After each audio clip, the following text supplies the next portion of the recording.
Hi friends, मैं हूँ रुचि लखनऊ से और आप लोगों का मेरे चैनल पे बहुत बहुत स्वागत है। तो बस मैं एक हाउसवाइफ़ हूँ और आपको पता है वो काम कभी ख़त्म नहीं होते, नेवर एंडिंग जॉब है।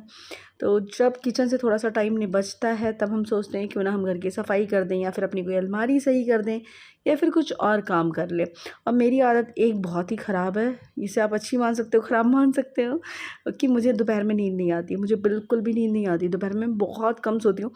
मतलब ये है कि अगर मेरी कहीं भी तबीयत ख़राब हो जाएगी तब तो मैं सो जाऊँगी, बट मैं नहीं सोती हूँ क्योंकि मुझे ऐसा फ़ील होता है कि अगर आप दोपहर में सोने लगोगे ना फिर आपकी वो रूटीन में आदत में आ जाता है। और दोपहर का ही एक टाइम होता है जब हम एक्स्ट्रा काम कुछ भी कर सकते हैं। और आपको ये पता है, और एज़ ए यूट्यूबर दोपहर में हमारा काम होते हैं वीडियो एडिट करने के, बाकी सारे काम के।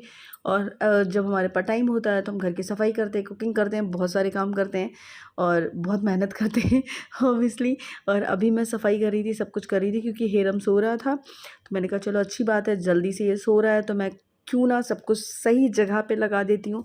अपनी अलमारी थोड़ी बहुत सही कर लेती हूँ क्योंकि अब गर्मियाँ आ गई हैं, तो साड़ियों का सीज़न भी आ गया है और ये ट्रॉली बैग बहुत दिन से इधर से उधर पड़ा हुआ था, तो मैंने कहा सब सही करके रखती हूँ। और मैं अगर अपने बारे में एक बात बताऊँ तो मेरे बारे में सिर्फ इतना ही है कि मैंने कभी सपने में भी नहीं सोचा था कि मैं हाउसवाइफ़ बनूँगी। मतलब हर किसी के सपने होते हैं, हर कोई सोचता है, मतलब बचपन से लड़कियों का यही रहता है ना, ससुराल जाना है।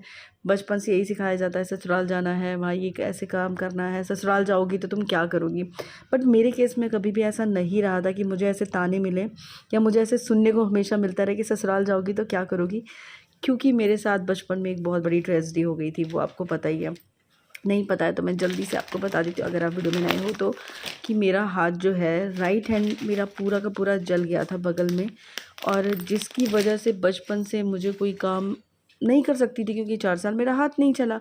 और जब मेरा हाथ जला तो मैं कुछ 9 साल की थी, तो इसलिए मैं बिल्कुल भी घर के काम कर ही नहीं सकती थी, तो मैं करती क्या। तो धीरे-धीरे मेरा हाथ चलना शुरू हुआ, कैसे-तैसे करके मैं अपनी हाउ काम कर लेती थी, वही बहुत बड़ी बात होती थी। और उसी के चलते देखो, बचपन से जिस चीज़ की अगर आपने आदत में डाली है, आपने चीज़ें करी हैं, तो आपको आदत उस चीज़ की पड़ जाती है। और फिर एक चीज़ और भी हो गई कि यार हाथ में चोट लगी थी और वैसे भी मैं बहुत कमज़ोर थी क्योंकि उसमें बहुत खून निकल गया था। खाना-पीना मैं बिल्कुल भी नहीं खाती थी और उस टाइम पता है मैं बिल्कुल काली हो गई थी, क्योंकि जब आप इलेक्ट्रिसिटी से जलते हो तो आपका चेहरा पूरी तरीके से, मतलब अंदर से खून जल जाता है ना, तो चेहरा पूरा काला पड़ गया था। मतलब उस टाइम मेरा रंग बहुत डार्क हो गया था और इतनी पतली मैं हो गई थी कि मैं क्या बताऊँ, मैं कुछ भी खाती भी नहीं थी और जो खाती थी शरीर को लगता भी नहीं था। इसलिए पेरेंट्स थोड़े ज़्यादा मुझे लेके कॉन्शियस हो गए थे, तो इसीलिए मैंने कभी काम किया नहीं। और मुश्किल से 2 4 5 साल के जब हम, मतलब धीरे-धीरे हाथ चला, ये हुआ, ऐसे करके मैं जब 9th और हाई स्कूल में आ गई तो पढ़ाई का प्रेशर इतना रहता था कि आप पढ़ाई करो, फिर ट्यूशन जाओ। मैंने मैथ से 12th किया हुआ है, तो ट्यूशन जाओ, फिर 4-4 ट्यूशन पढ़ने पड़ते थे सब कुछ। तो इसलिए मम्मी लोग कहती थी कि चलो ठीक है, कोई बात नहीं, पढ़ाई कर लो फिर काम कर लोगे। लेकिन ये बात तो है, मैं कभी ये नहीं कहूँगी कि ज़िंदगी में मुझे जो मिला है, मैंने कभी सपने में भी सोचा नहीं था कि मेरे पास इतना बड़ा घर होगा, मेरे पास सब कुछ होगा। ऐसा नहीं है यार, मैंने हमेशा ये चीज़ सोची है, मैंने हमेशा इस चीज़ के लिए प्रे करी है, हमेशा इस चीज़ के लिए हार्ड वर्क करा है, तब आज मेरे पास सब कुछ है। ऐसा नहीं है कि मैंने सपने में भी नहीं सोचा था और भगवान ने मुझे गप से ये सारी चीज़ें दे दी, नहीं यार। इसके पीछे मैंने बहुत हार्ड वर्क करा है, बहुत सोचा है। और फिर मैं हॉस्टल आ गई पढ़ाई करने के लिए, और हॉस्टल में तो आपको पता है पढ़ाई करोगे, काम करोगे, फिर आप घर के काम कब सीखोगे, तो इसीलिए मैं ना घर के कामों में कभी भी परफेक्ट नहीं आप बन पाई। लेकिन जैसे-जैसे पता है क्या, अभी जब मैं यूट्यूबर बनी ना धीरे-धीरे, उसके पहले तक मुझे कभी एहसास नहीं हुआ। पापा हमेशा कहते थे ठीक है, जहाँ शादी करेंगे वहाँ नौकर लगा देंगे, और वैसे भी वो कमज़ोर है, पढ़ाई कर रही है, यही बहुत बड़ी बात है, अरे ज़िंदा है यही बहुत बड़ी बात है। मतलब उनका यही था कि हमारे साथ है, उसका हाथ है, यही बहुत बड़ी बात है। तो हमेशा पेरेंट्स के मन में ये चीज़ आई ना कि हमारे लिए तो यही बहुत बड़ी बात है। लेकिन जब मैं यूट्यूब पे आई ना तब मुझे ऐसा फ़ील हुआ कि नहीं यार, यहाँ के लिए, मतलब यहाँ पे आपको, आप कमा रहे हो नहीं कमा रहे हो, आप कैसे भी हो, आपको कोई मतलब नहीं है, लेकिन आपको परफेक्शन दिखाने के लिए घर के सारे काम आने चाहिए। आपको दिखाना नहीं आते फिर भी यहाँ लोग दिखाते हैं। मैंने, मतलब आते नहीं हैं लोगों को, उनको भी दिखाते हुए देखा है कि भाई मैं इस चीज़ में परफेक्ट हूँ, खाना बनाने में मैं बहुत परफेक्ट हूँ, मुझे ये बहुत अच्छा लगता है, मैं बचपन से खाना बहुत अच्छा बनाती आई हूँ। भले ही कोई टेस्ट करने नहीं जा रहा है, ऑब्वियसली अगर आपने वीडियो में कुछ भी बनाया है, कोई नहीं जाता यार टेस्ट करने के लिए। किसी को नहीं पता आपने कैसा बनाया है। और यहाँ सिर्फ बोलबाला किसका है, जो जितना ज़्यादा अपने आप को शुगर कोटेड कर ले, जितना ज़्यादा अपने आप को वो दिखा दे कि मैं बिल्कुल दुखियारी हूँ, मैं बहुत ज़्यादा परेशान रही हूँ, मैंने बहुत गरीबी देखी है, मैंने बहुत स्ट्रगल देखा है, मतलब यहाँ सिर्फ आपको अपना दुख बेचने हैं बस। यूट्यूब एक ऐसा प्लेटफॉर्म मुझे दिखाई दिया और मैं उन सब में बिल्कुल अलग थी, क्योंकि मैंने जब काम भी किए ना, मैंने जॉब करी, मैंने काम करे, मैंने सब करे, बट हमेशा अपने हिसाब से काम किया। मैंने कभी गलत का साथ नहीं दिया। मुझे अगर कोई कंपनीज़ का काम समझ में नहीं आता था तो मैं जॉब छोड़ देती थी। मैं किसी को बेवकूफ़ बना के खुद अपनी सैलरी निकाल के दूसरों को, बिल्कुल भी ऐसा नहीं हो सकता था कि मैं दूसरों को ख़राब चीज़ें बेचूं या ख़राब चीज़ें उनको बताऊं सिर्फ़ इसलिए क्योंकि मेरा टारगेट पूरा होना है, मेरी सैलरी निकलनी है। तो मैं अलग तरीके की थी हमेशा से। मुझे लगता था कि सच के साथ चलोगे आप बहुत आगे जाओगे। आप हमेशा सच के साथ चलो। और ये दुनिया सच के साथ चलती नहीं है। दुनिया में मैंने, यार यहाँ पे जितना बनावटी चीज़ें देख, मतलब जितना आप फ़िल्टर के साथ रहोगे आप लोगों को उतना पसंद आओगे। लोगों को पता है ये सामने वाला फ़िल्टर में है, लोगों को पता है सामने वाला बेवकूफ़ बना रहा है, बट फिर भी लोग पता नहीं क्यों कैसे यकीन कर लेते हैं। ये बात तो मुझे आज तक समझ में नहीं आई। और फिर लोग कहते हैं कि हम बेवकूफ़ बन गए, पता नहीं कैसे। अब फिर क्या हुआ, यहाँ आने के बाद मुझे एहसास हुआ कि भाई मेरा पढ़ाई लिखाई, मेरा जॉब, मेरा स्ट्रगल, मेरी मेहनत, मेरा तो कुछ है ही नहीं। यहाँ तो आपको भिखारी बन के दिखाना पड़ेगा। यहाँ तो आपको, और अगर आप अपने आप को स्ट्रॉन्ग दिखाते हो, अपने आप को दिखाते हो कि नहीं मैं लड़ सकती हूँ या मैं इनफ हूँ। और क्योंकि मैंने हमेशा से जॉब करी तो मैंने लड़का लड़की हमेशा से ये देखा, एक बराबरी वाला हिसाब होना चाहिए। कोई ऊपर नीचे नहीं कि मैं कमा के ला रहा हूँ, तुम घर चला रही हो, तो मैं बड़ा हूँ, तुम छोटी, मतलब हम। और इत्तेफाक से भगवान की दुआ से हस्बैंड भी ऐसे मिल गए जो औरतों की इज़्ज़त करना, बाकी सारी चीज़ें हमेशा मुझे टॉप पे रखना, हर चीज़ मुझसे पूछ के करना। तो मुझे लगा यार यही ज़िंदगी है, यही बढ़िया है। लेकिन कहते हैं ना, कभी-कभी जब आपको बहुत सारी अच्छी चीज़ें मिल जाती हैं, नज़र लग जाती है। तो बस थोड़ी-सी मेरी लाइफ़ को किसी न किसी की तो नज़र लग गई, और वो नज़र ऐसी लगी कि हमारी पूरी ज़िंदगी उथल-पुथल हो गई। वो आप लोगों को पता ही है।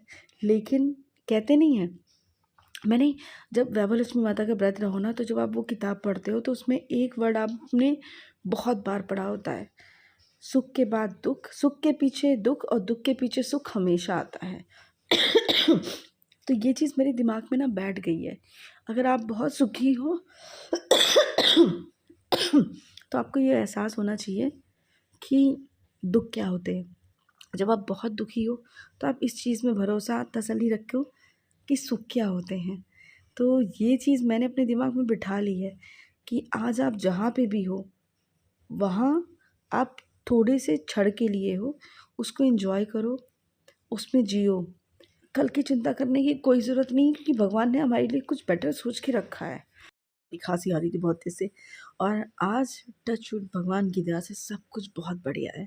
कहते नहीं है, सब कुछ बहुत अच्छा है। और जब आप सुखी हो, जब आप अच्छे में हो, तो भगवान को हमेशा अपने याद करो, क्योंकि माता रानी हमेशा ये चीज़ कहती हैं कि ज़मीन पे पैर रखोगे तो बहुत ऊपर जाओगे, और ज़मीन से अगर आपने पैर हटाए तो आपको गिरने से कोई बचा नहीं सकता है। तो ज़िंदगी के सबक थे जो मैंने बहुत सारे सीखे। और अभी कुछ टाइम से मैंने अपना घर सँभाला। मैंने अपना घर कब सँभाला? जब मेरा खुद का मन किया, जब मेरा लगा कि नहीं अब मुझे चीज़ें करनी पड़ेंगी, क्योंकि इसके पहले तक मेरा था सपना एक घर बनाना है। और जब एक घर बनाने का सपना होता है ना, उसमें आपको दिन रात मेहनत करनी पड़ती है, जिसके लिए हम दोनों ने दिन रात मेहनत करी, और एक ये इतना बड़ा अपने सपनों का घर बनाया हमने। और अभी लगता है कि नहीं, मुझे अब आराम से चलना चाहिए। अब मुझे अपनी ज़िंदगी में आराम करना चाहिए। अब मुझे अपनी ज़िंदगी में सिर्फ़ घर सँभालना है। और जो इतनी बड़ी ज़िम्मेदारी जो ऑब्वियसली लोग हमेशा पति के सर पे डाल देते हैं, हमेशा उधर से रहता है, बट मेरा हमेशा से था एक सपना कि हमारा अपना एक खुद का घर होना चाहिए। जब मैं शादी करके आई थी ना, तब भी मैं इनसे रोज़ यही कहती थी, हमारा अपना खुद का घर कब होगा? हमेशा ये सपना था। और भगवान, मतलब माता रानी ने वो सपना मेरा पूरा किया। और 3 साल मैंने, 4 साल बहुत मेहनत करी है यूट्यूब पे, दिन रात मैंने मेक कर दिए, दिन रात मैंने मेहनत करी है, तब जाके मैं यहाँ पे पहुँची हूँ कि आज अपने घर में 2 मंजिला घर के ऊपर के किचन में खड़े होके इतनी लज़ीज़ खिचड़ी बना के खा रही हूँ और आप लोगों को दिखा रही हूँ कि लो भाई खाओ, आप लोग भी खिचड़ी खा लो। तो बस यही ज़िंदगी में यही चीज़ है और ज़िंदगी में खुश रहना बहुत ज़रूरी है। और ज़िंदगी में दूसरों को देख के कुछ नहीं करना, मतलब मैं हमेशा ये सोचती थी यार दूसरों के पास भी इतना ही टाइम है, वो इतना कुछ कैसे कर ले रहे हैं, मैं मैनेज क्यों नहीं कर पा रही हूँ। बट बाद में मुझे पता चला नहीं यार, उन्होंने घर में 4 काम वाली लगा रखी है लेकिन कोई बताता नहीं है। वो सिर्फ़ एक झूठी दुनिया के साथ जी रहे हैं। और वो जब मुझे पता चला मैंने कहा भगवान ऐसे कैसे कोई कर सकता है। मैं हमेशा सोचती थी कि जो सच है वही दिखाओ, वही बढ़िया है। लेकिन सच के साथ चलना बड़ा मुश्किल होता है यार, ये तो मैंने देख लिया। और यहाँ पे मैंने बनाई थी चने की दाल की खिचड़ी, जिसकी रेसिपी आपको मेरे मेन चैनल लखनवी की रुचि पे मिल जाएगी। ज़रूर ट्राई करिएगा, मसाले वाली खिचड़ी इतनी लज़ीज़ बनी ना, मेरे हस्बैंड को बहुत अच्छी लगी। वो खा के बड़ा खुश हो गए, कहते यार ये खिचड़ी तो बहुत अच्छी बनी है। तो ये था मेरा आज का दिन, थोड़े-मोड़े काम करते हुए, बीच में खिचड़ी बनाते हुए, सारी चीज़ें करते हुए दोपहर का टाइम ऐसा निकला है मेरा। और आई होप आपको आज का वीडियो अच्छा लगा होगा। तो लाइक, शेयर, सब्सक्राइब ज़रूर करिएगा और अपने दोस्तों के साथ शेयर भी करिए।